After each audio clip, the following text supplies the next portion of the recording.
joining us and sharing that insight from London. Now we move on to Venezuela.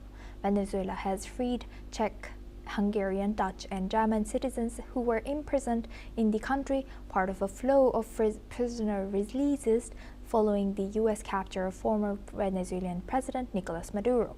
According to reports, the Czech man who was released had been detained in 2024 when Venezuelan authorities accused him of planning to take part in a plot to kill Maduro, who was still in power as president at the time, and overthrow the government.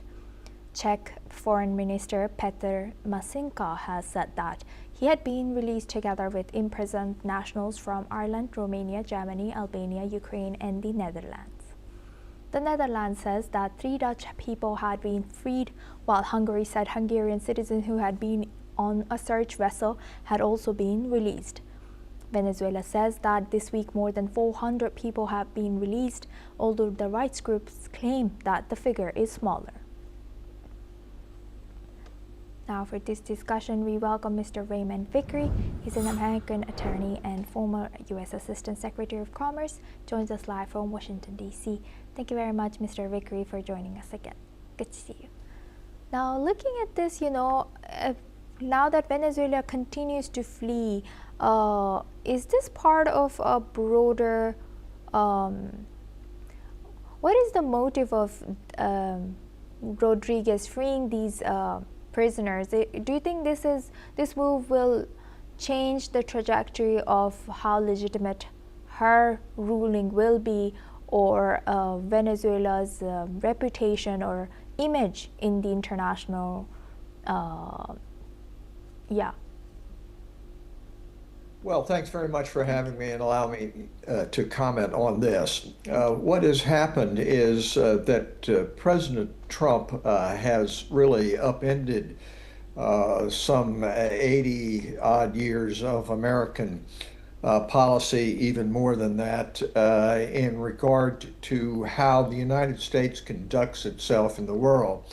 Instead of acting under the principles of the UN Charter of non-aggression, non-interference with other nations, what he has done is revert back to a 19th century view of America first, which means that America is entitled to have an empire, if you will, in the Western Hemisphere, and he concedes perhaps empire status to Russia in Europe, perhaps China in Asia. With the Maduro capture, the Venezuelans are now trying to see how they can best adjust to the new situation which President Trump has created. And that new situation evidently is one of having a puppet regime, if you will, a regime which bows to the will of President Trump. Rather than taking over the country completely, rather than restoring democracy and allowing the country to be independent. He's left in place basically the Maduro regime, even though Maduro is not heading it. So in response to that, Venezuela is trying to do its best to play the new game.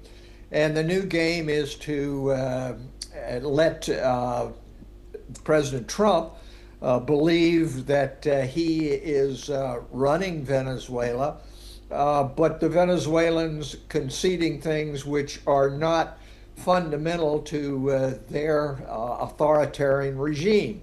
And one of the things that they can do to placate President Trump is to release foreign prisoners. And it also would have the added advantage from the Venezuelan perspective of trying to build support among other nations by these releases.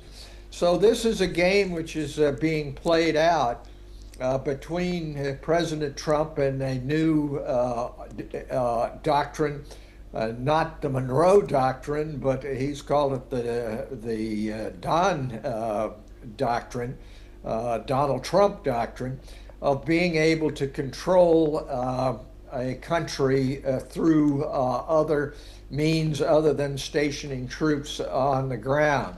So how this is going to play out is difficult to predict, but it does seem that it is not a long-term strategy for waging peace and prosperity either in the Western Hemisphere or in the world. Thank you very much, Mr. Vickery, for sharing that insight. Now we have a breaking news. According to British Prime Minister's spokesperson, British Prime Minister Keir